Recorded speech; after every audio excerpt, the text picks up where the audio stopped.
So sort of more on that side of KickstArt and what sort of programs are run. As the artistic director, what does your role entail on like a day-to-day? Absolutely. So, as a small arts organization, my role as a artistic director entails a lot. When I was hired first at Kickstart, we worked on a model of only two part-time staff. So it was myself and the amazing administrative director, Kate Blake. And we are now at a point where we're building our operational capacity so that there is more support and less of the work is just on the two of us. So I do work full time now in my position, but we still are a very small arts organization, which is not unusual. That's pretty common within the arts that organizations are really under resourced and stretched thin. But what it means for me in this type of work is that I'm engaged in such a wide range of making sure that everything is happening. So I both will develop the artistic direction of the organization.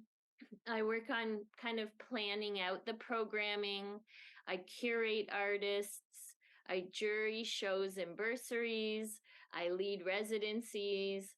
I implement the programming, and then sometimes I'll supervise project leads and other staff to help keep stuff running. So we're starting to get to a point where we are hiring more people to be implementing programming, which means I can step back from that work, but I'll be supervising it happening. And then I do lots and lots and lots of grant writing. Mm, okay. You wear many hats over there, it sounds like. Yeah. That must be very, very busy. It most definitely is, but also one thing that's really important to us at Kickstart is that we really do work on CRIP and MAD time, in that we build into our organization the possibility to allow ourselves to be human bodies that have mess going on. So it also feels like a very supportive and very human workspace where we are all kind of showing up together and allowing each other to have things happening that gives this kind of ebb and flow of how we work together. That's awesome. I think that's really important as well when we're talking about, you know, intersectionality and all of the ways that these different elements of someone's identity can show up. And yet I think that a lot of spaces in sort of mainstream or run by very privileged cultures, folks end up feeling like they have to hide or suppress certain elements of themselves. So I love that, yeah, you saying space to sort of allow people to be their full human selves, whatever that looks like, and support each other in that. I think that's really, really powerful.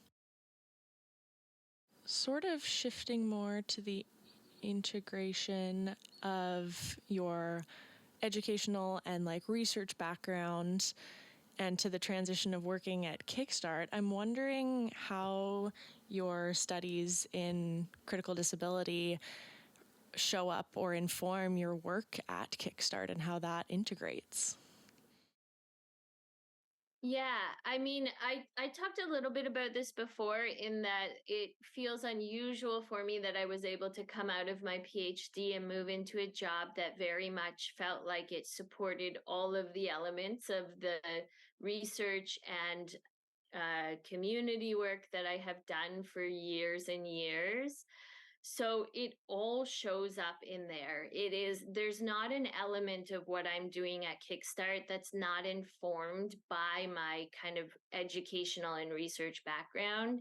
And yet also there are ways in which there are so many kind of tangents and lines within what I've done over the years that it might be hard to name it all. Um, Coming from a background of research where I really focused my work on what was happening in the community and what was, what were pressing moments and pressing issues of the time, it does feel as if all of that kind of comes into the space of Kickstart, because Kickstart is working with folks who are making art both in relation to their own experiences within disability and MAD communities, but also are existing as MAD and disabled artists within the world. And so how I work, what I choose to work on, the ethics and politics of the ways in which things are unfolding, those are all informed by my educational and research background. But if I'm going to be very honest, I don't credit that to the university. The university gave me space and time and resources to be able to read and engage and research and do action and activism.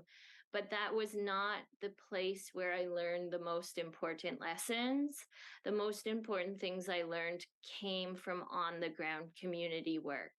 I find that when folks are engaged in critical disability studies and they're only coming to it from academic spaces, are only engaged in academic writing, academic thought, and theory, that they're missing a whole bunch of kind of ground up theory development or ground up politics and ways of moving and ways of doing things, ground up development of how and why you ask the questions you ask.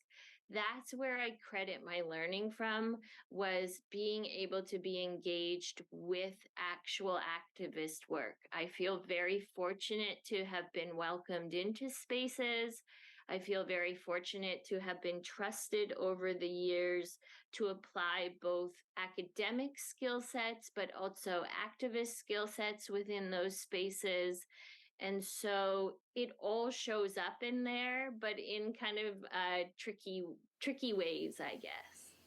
Yeah, for sure. I get the sense that the university side and the more academic side has given you one set of skills that, like you said, show up to be useful. And then that other grassroots or ground up work in the community with different organizations has sort of given you maybe a different perspective of all of these things that we've been talking about. And each of those things applies to the work sort of in different ways. Yeah, definitely. Yeah, that's very cool. I mean, again, I just keep getting this sense that it is the perfect fit for you and for your background. It often feels like it could not be any better. Well, that's a great space to be in. I mean, yeah, I don't know how many people can say that about their jobs, that they just align so well and so perfectly. So that's really great. I love that. I'm wondering, sort of still along the lines of KickStart and the offerings and the programs, and specifically the impact that KickStart has had on the disability arts community. I'm wondering sort of what barriers to arts or arts programming are reduced through KickStart's offering that disabled artists might otherwise face within the community. Sure. So KickStart does a lot to reduce barriers. We focus on kind of access in ways that are relational and developing kind of from a perspective of things like access intimacy, which comes out of disability justice thinking and organizing. We do things like we work on shifting to make sure that we are centering intersectional approaches within the field of disability arts and culture. I think when that is not centered within the work, the reduction of barriers really works from more of a rights-based perspective. And from what I kind of have learned and understood about the history of disability movement organizing and rights-based perspectives, is that while they have their place and that they are meaningful in a lot of ways, they do also often prioritize and privilege white bodies. And so when you think about things like financial barriers, anything that we offer is, it's very rare that it's not free. We think about things like having space for culturally relevant programming that is led by programmers who identify within those communities. And my goal really is to build the organizational capacity of KickStart so that we have permanent full-time roles of leadership for queer, trans, and BIPOC, so Black, Indigenous, and people of color disabled artists. In doing this, we try and make sure we also have space where that type of programming, so programming that is specifically for BIPOC disabled artists, has its own kind of sovereign and or space that is built, that has built into it agency and autonomy, so that when necessary, BIPOC programming doesn't have to answer back to us as the administrators. And that matters to me, given that right now the team at KickstArt is predominantly white. We do programming that contributes to the development of artistic practice in ways that are low barrier, because they're free, because we build in different types of access, such as always having interpreters and captioning, such as always having online support if our programming is online. We engage in access in a way that is relational, meaning when we plan and program things, we ask people to show up and indicate the things they need to be present in the space, because there's no universal way of making something low barrier. There are many, many times where our access needs come into conflict with one another. And so at KickstArt, we don't pretend as if just because we are a disabled organization that we are going to know all of the ins and outs of what everybody needs in order to be in a space. It's not unusual for me when I'm working with people that I make sure that they're fed and they have the things they need in order to literally be in a meeting in a way where their body is tended to. But I think it also matters to say that our work isn't really only focused on reducing barriers and creating access, because reducing barriers and creating accessible environments in the arts is really the bare minimum. It's like the literal conditions we need to show up to that proverbial table. So the work that we do at KickstArt is to support the development, the advancement, the presentation of the field of disability arts and culture, which does need to be accessible. It needs to be low barrier or barrier free. But that really feels so basic. It's like saying you need to put a door on your gallery so that people can enter the building and engage with the art. So it's like, yeah, we need accessible and low barrier programming so disabled artists can flourish, but that's not what our work is actually about. We do that because we know we have to, because we know we need it and we know the people we work with need it. But we don't always have to be focused on or talking about the fact that we actually installed the door, you know? Like, we want to be focused on the art, the artwork, the artists, and the art practices. It shouldn't be remarkable that we do these kind of low barrier offerings. Although I get that it should be, that while we expect it to happen, like, we should in society be expecting this to be happening in all of our spaces. And I get that it's not. So I get that it's important to talk about and important to work on. But at KickstArt, we really want it to be unremarkable, because we want it to be kind of the most basic element that is being attended to. It's not that it's easy work, but it should be just that most basic element. Totally. Yeah. I think that's a really important sort of distinction to highlight, is that these accessibility and barrier issues really should be baseline across the board, like embedded in all of our systems and programs everywhere, really. So I think I appreciate when you say that it's something that shouldn't be remarkable, in that it should just be standardized practice, that like all of our systems and public spaces and, in the arts community and outside of the arts community, this shouldn't be the way that it is. So I think that's a really, really great point to highlight. Sort of along those lines, of what you were saying with hearing what artists need, I was wondering to what degree KickStart's programming and direction is influenced by feedback from the community that's being served. Yeah, so my curatorial impulse is built out of care and relationship building. So the programming that we do at KickStart is very responsive to community. It is engaged with what we see happening in communities around us. It is built out of the relationships that we are building. So, one example of this is that I've been thinking about what it means to be a small arts organization and think about building relationships that have both breadth and depth. And the first place that I began to explore this was early on in my job at KickStart. We had an artist who had recently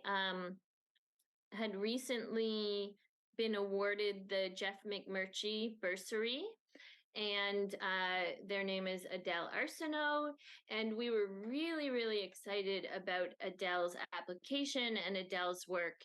And in coming to develop a relationship with Adele, what I was thinking about was how do we take something that is a small-ish but meaningful bursary and grow that so that Adele feels supported in larger ways through our organization. So I had a meeting with Adele, and I asked about what was exciting them in their artistic practice. What were some goals they had within their artistic career? What would really kind of get them excited about what is next? And what we decided to do was develop a solo exhibit for Adele, because Adele had never had a solo exhibit before. And what that felt like was the ability to support both with that breadth and depth, because from there we started to write grants with and for Adele, and we have begun to build out programming, and we're looking for resources to support that programming in ways that really is centering that relationship building and the trust building, and also what it means to work across our communities, both with differences but also similarities, and what it means to show up together.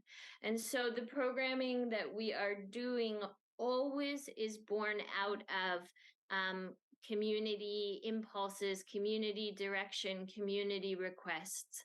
And I work hard to develop trust with community members who are coming to the organization with ideas and desires and things that they're wanting to see.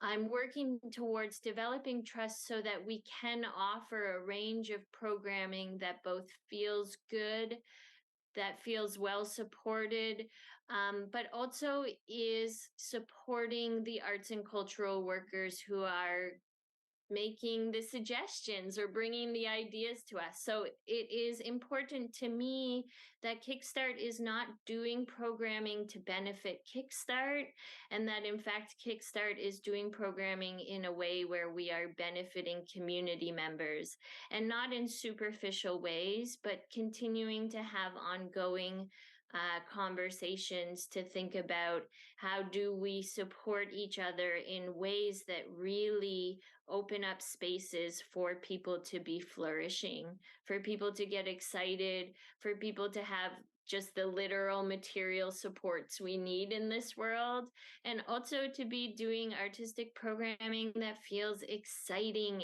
and not innovative for the sake of innovative, but exciting for the sake of this is what we want to see happening in our world.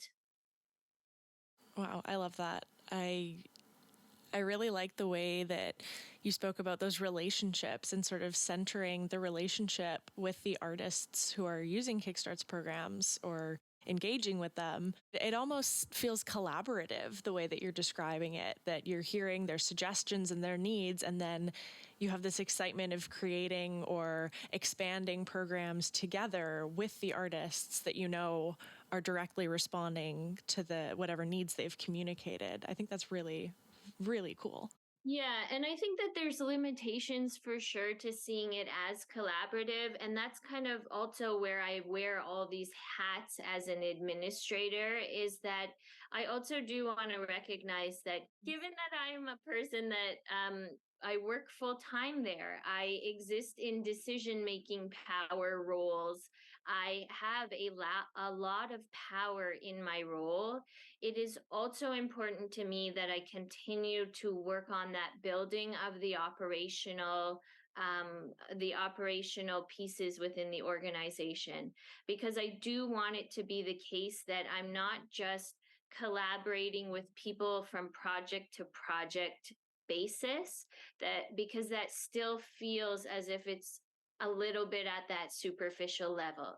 Yes, we do make sure that people are paid bare minimum CARFAC fees for things like exhibitions and work. And we are making sure that the pay that we're offering when it is contract work is well above minimum wage. Although not, Vancouver is an expensive place to live. Turtle Island is an expensive place to live. So even going above minimum wage never feels enough. And so in my role as an administrator, I am constantly thinking about what does it mean to build the organization so that there are jobs and positions that are permanent, that have pay that is not just competitive or within the general range in the arts world, but can we get ourselves to a place where we're a place where mad and disabled folks both want to work because they can take risks and do work that is in line and aligned with their politics and their values and their experiences of the world, but also they want to work here because they can make risky decisions. They can do programming that might not be supported elsewhere, and also they can make a living that supports them in real and meaningful ways. So it is designed to be collaborative, but there are limitations given that we're a small institution, and yet we are thinking about and working on that. And that's kind of a slow process, but a meaningful one and an important one that happens behind the scenes. Absolutely. And thank you for that sort of clarification on that. It sounds like everything that you're doing is really, really thoughtful and intentional. And I'm sort of feeling that coming through in the way you're talking about the community and the artists and all of the programmings. Yeah, I think it's really beautiful. And I really appreciate all that you've shared with us today. And you've given very like rich responses that I think just sort of highlight, I guess, a passion for the work there. Was there anything else that you'd like to share, either about your own story and your own research or about KickstArt and the programmings before we sort of wrap up for today? No, I don't think so. I mean, it's been fun for me to talk with you. It's been fun to reflect on what's happening at Kickstart. And yeah, it is true that it's always important to me that both, I think Kickstart is and can and does really amazing work, which is why I'm always excited to be a part of it. And also, I think it matters to be reflective that organizations and institutions always need to continually be thinking about their impact on the world, and it's never going to be a clean and perfect impact. So no matter how kind of intentional or careful or thoughtful we are, there is always room for doing things better. And I think that that is kind of a fun and amazing thing, is to be in a space where thinking about what does it mean to do things better and what does it mean to contribute to making this world a better place is happening in a space where artists are contributing.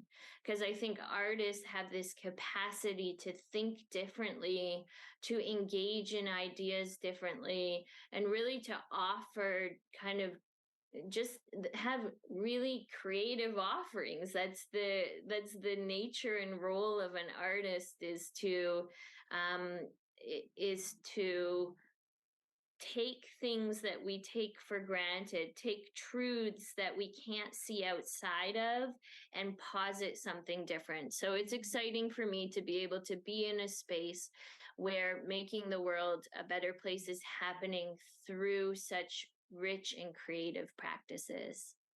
Beautifully put. Thank you so much for joining me today and sharing all of your expertise. Do you want to maybe just drop like the KickstArt website one time so that folks can find it if they're interested in learning a little bit more?